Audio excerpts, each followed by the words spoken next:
Happy Sunday. Here is your nugget for this week. I want to talk about tempo. Now we all know those 3 numbers under each exercise is your tempo.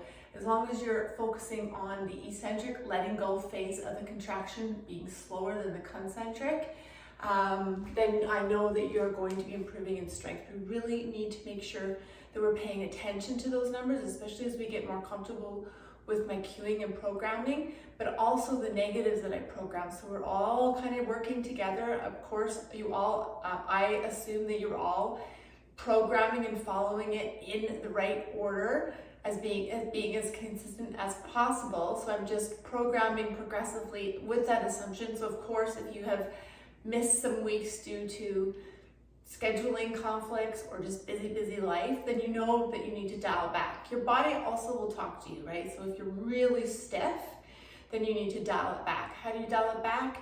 You dial it back with load, the weight you're using, and maybe decrease the amount of sets that you're doing. Conversely though, or alternatively, if you're not feeling the workouts, we really need to focus more on the tempo, making things harder by going slower and adding pulses. And I've talked about this a lot because not all of us have access to a fully equipped gym. So we have to make modifications if we don't have the loads, which can be done with increased rep volume as well as adding those pulses. But today I want to talk specifically about the squat because I'm still, believe it or not, seeing, not you of course, unless you're demoing some exercises, but for the most part in general, when I do train someone or I am working out with someone, I still typically see the squat being done incorrectly, mostly because of tempo. So let me talk about the importance of not dropping down into that eccentric phase of the contraction. It's going to be too hard on your knees, it's going to be too hard on your hips, and also too hard on your lower back. So I want you to focus eccentrically going down super slow.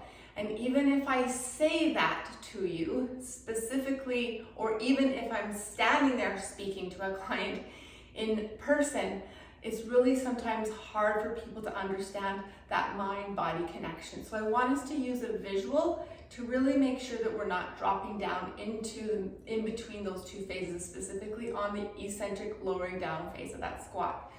So what we're going to do is use either a Bosu box or a bench if you're still beginning and you just can't get down low enough without the butt wink or your knees dropping in, right? Range of motion will depend on how flexible you are as well as how strong you are. Sometimes flexibility plays more of a role than the actual strength of an individual. So you're going to have to obviously pay attention to where you're at in the squat. But everyone needs to, it doesn't matter how low you're going, everyone needs to make sure that they're completely in control of that drop movement down into the eccentric movement. So what I mean by that is I see a lot of people, mostly just me watching people online doing things wrong all the time, is this drop and then they come up, so drop. So there's absolutely no muscle work being done when you do that, and that is why people do it. It's easier. So your body always will go to what is easier, whether you are aware of it or not, which is why you need to be more aware of it, especially when I'm writing down those numbers. So I don't want you to fixate on them, but I definitely want you to be mindful of your tempo. So how do I get you to actually do it? Don't listen to the knees. Right? How do I get you to do it? So you're going to use a visual. If you're, again, starting off, you're going to use the bench. Some of you will have a lower box or step you can use. And for some of you, you might even get down to as low as a Bosu. But if you're doing the butt wink where your hips tuck underneath, you want to stop that range of motion. Most people, it's about a parallel movement. But some of you can get down lower without that butt wink. You can use the mirror, or you can post a video on our Facebook page and we can critique you together if you wish, but don't be shy, that's what that page is there for. So let's show you what a squat looks like. You're going to come down on the bench. You're going to place your bum on the bench without actually relieving any tension. So the workload is going to stay in your lower body. So I want you to come down into that bench, touch it without transferring any weight onto the bench so there's no rest, and then you can pop yourself out. Now, alternatively, of course, as long as you have proper movement, your knees are dropping in, and you're not doing the butt wink, you can use something lower as the visual. So you're coming down, touching the bum to the both without actually resting, and then coming back up. So it looks like this. Touch and pop up. I'm not actually touching because I notice in the mirror when I'm watching myself that that butt wink happens at that range of motion. Also doesn't feel awesome on my knees, but I'm going to visualize that bosu, you have to have that visualization. So that's why something a little bit higher would be best, because I want you to be able to come down. This is a little higher. I want you to come down onto it without placing any rest. This is perfect.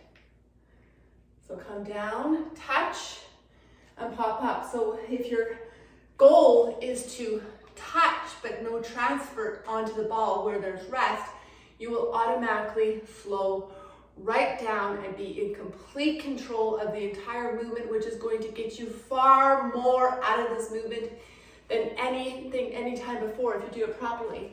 So you're not dropping down, right? We're not using the ball to get us back up. We're using it as a visual to control that squat. So keep in mind, tempo is going to be very, very important, especially if you don't have the proper loads like a rack with a barbell or those big dumbbells. They're going to really push you through a certain threshold. You have to mind the tempo. Make it harder. Touch, even pause. And then if your joints are good, you can concentrically be more powerful. So please, if you're still dropping into that squat, you're wasting your time. Use your visual to help you.